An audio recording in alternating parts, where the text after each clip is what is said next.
Well, ask and ye shall receive, because yes, today we're looking at a 240 Hz version of a 34-inch QD OLED monitor. These have been very popular at around 175 Hz, but now Gigabyte is pushing the speed higher than ever with their brand new MO34WQC2. Now, as a quick disclaimer, this was lent to me by Gigabyte for this review, but of course that's not going to be changing my opinion. Now, real quickly, in terms of the specs, this is a 34-inch 3440 by 1440 240 Hz 21:9 QD OLED panel with an alleged response time of 0.03 milliseconds.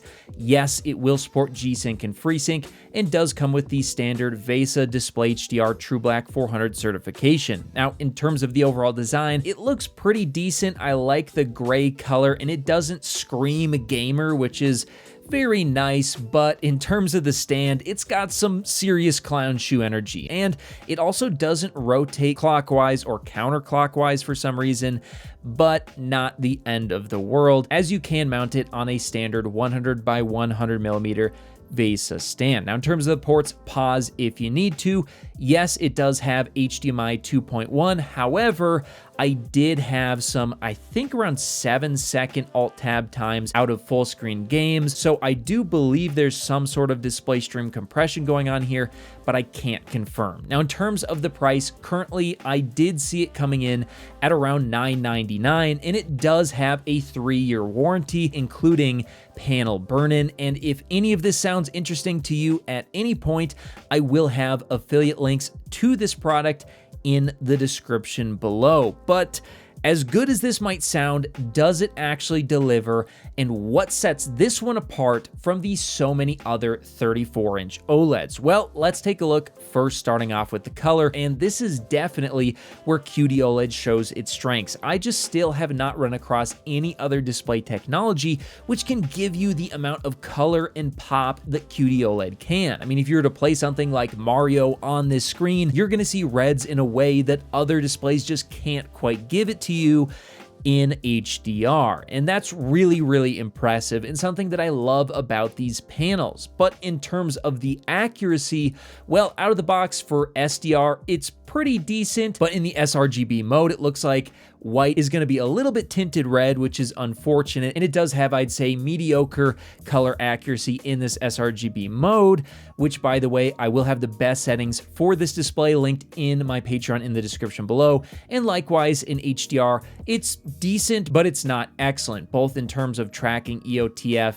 and the white balance, as well as the color accuracy overall when measured in CalMan. Now, in terms of the color volume, this is once again where Quantum.OLED shows its strengths. We're getting around 107% DCI-P3, which means that HDR movies, it can definitely show you all of the color that you would need to see, and is way better than a regular SDR display. Now, in terms of the brightness, this one's really, really important for HDR, and I will say my overall impressions is that this is about in line with all the other QD OLEDs. It's going to be really good for desktop SDR usage for the most part. However, it is going to fall short in HDR. It's not going to wow you in the same way that TVs or mini LED monitors will, as they can just get way brighter. Just for case in point, here you can see in the window brightness test that I did, well, this Gigabyte MO34WQC2 does actually get around the standard 277 nits for the full screen brightness, and then up to around 475 nits and a 10% window. Now, in terms of a game, what does this look like? Well, once again, it is going to give you fairly average HDR brightness performance here when compared to other monitors. 203 nits on the terrain in the scene, and then the highlight was just 370 nits. Now, for example, this InnoCN Mini LED Ultra Wide absolutely smashes it here with both of the results showing over 1000 nits, certainly giving you a more impactful HDR experience, but not as good of contrast, as it's just not OLED. But what about the actual shadow detail performance? And I will say that both in SDR as well as HDR, it's pretty good, but there is going to be a bit of shadow crushing, so you could lose some detail in very, very dark scenes, as is pretty typical. However, because this is a QD OLED and QD OLEDs do greatly suffer from ambient light handling, well, that shadow detail is going to go completely out the window if you turn your lights on, as you can see in this image. Now, in terms of the gaming performance, this is probably going to be the main reason you would buy this monitor. Is it good for gaming or is it trash? Well, thankfully, I gotta say, during my time using this monitor, it felt lightning fast. There's just nothing quite like OLED at 240 Hertz, and with this being one of the first options other than the MSI that I've reviewed so far, I was very impressed with the immersion as well as the speed that's allowed from a 21:9 240 Hertz OLED. It just feels absolutely fantastic, and as you can see here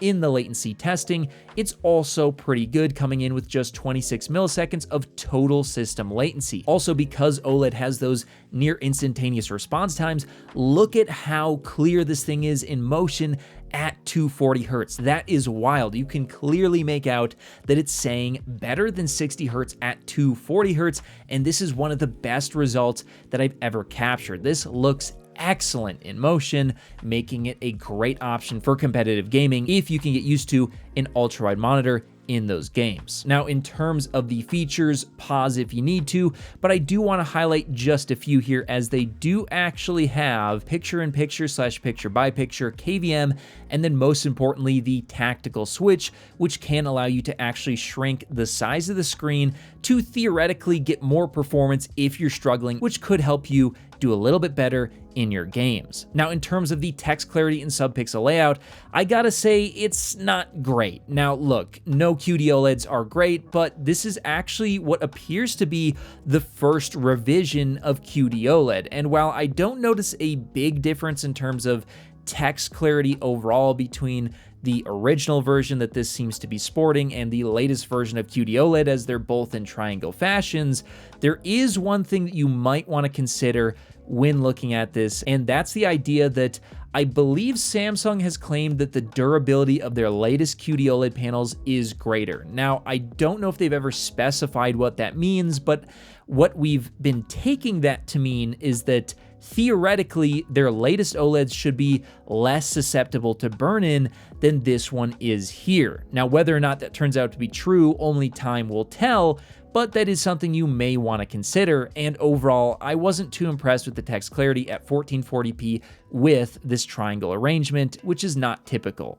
Now, in terms of the finish and the perceived clarity, overall, it was pretty good. I mean, you're gonna get great clarity because it does use a glossy coating regardless of the resolution, and it is also gonna give you far better color overall than a matte coating can give you. But like I mentioned earlier, QD OLED itself does have issues with ambient light, and whether you use a glossy or a matte coating on top of it, it is likely going to be lighting up somewhat magenta or gray if it's presented with any ambient light, making it ideal to use in a dark environment. Now, in terms of the viewing angles and uniformity, it's basically perfect. In fact, this one specifically is probably the best I've ever measured. So let's move on to next, the sound. And yes, this does come with audio. And as you can imagine, no, it's not good. It's very thin and quiet, but you know, it works. Now, in terms of the menu and firmware, it was pretty decent, it's fast, but it's lacking some pretty basic features in my opinion, like white balance control and sRGB and HDR,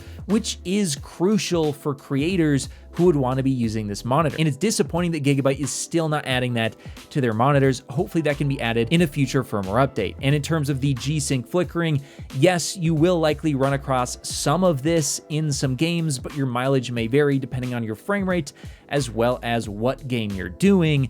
And it's probably overall not going to be too much of an issue, but it can happen. So overall, this monitor, I think it's very good. It has very low latency, excellent motion performance, perfect black levels in a light-controlled room, per pixel local dimming, HDR, and the best colors available today. However, it's not perfect. It has some accuracy issues in sRGB and HDR, no ability to control the white balance, low brightness, issues with ambient light, and poor text clarity. For that reason, I think overall I'm going to give this a solid 7 out of 10 certified recommended monitor. Certainly far better than your average monitor. A great monitor overall, I'd say, but not perfect. So again, if you're interested, I'll have affiliate links in the description below, and make sure that you're subscribed for more reviews on everything display here on The Display Guy. Whether you're looking to connect a new console, gaming PC, or just need a fast and reliable HDMI cable to connect over long distances, RuPro has you you covered with their certified 8K HDMI 2.1 fiber optic cable available in sizes of up to 50 feet and can deliver a perfect full 48 gigabits per second connection over distances other cables could only dream of reaching. And with 48 gigabits per second of bandwidth, it can easily drive 8K 60 FPS or 4K 144 FPS 10-bit HDR video through its ultra-thin, flexible, and durable housing, and it even supports ER. So if you're in the market for a cable that can drive a beautiful new TV or monitor, be sure to check out RuPro on Amazon today.